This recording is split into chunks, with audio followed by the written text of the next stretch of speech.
programme est à la fois ancêtre de ChatGPT et Psy, laissez-moi vous raconter son histoire. Et en bonus, je vous donne le moyen de l'utiliser à la fin de cette vidéo. Son nom, c'est Elisa.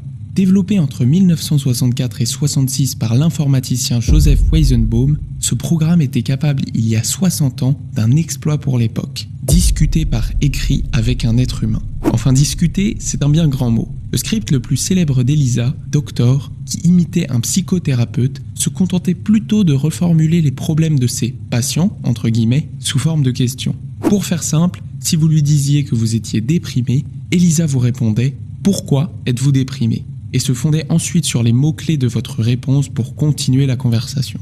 Même si de nos jours, face à ChatGPT par exemple, Elisa semble très simpliste, il faut imaginer qu'à l'époque, ce programme était une telle nouveauté qu'il pouvait paraître crédible, si bien même que certains attribuaient à ses réponses des émotions et parvenaient à créer du lien.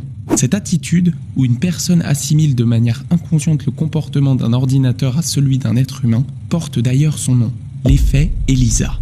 Aujourd'hui, le programme Elisa a été recréé sur Internet et vous pouvez y avoir accès en tapant « Try Elisa » dans la barre de recherche. Ou alors, vous pouvez aussi venir le tester directement chez nous, au Musée des Transmissions. À bientôt!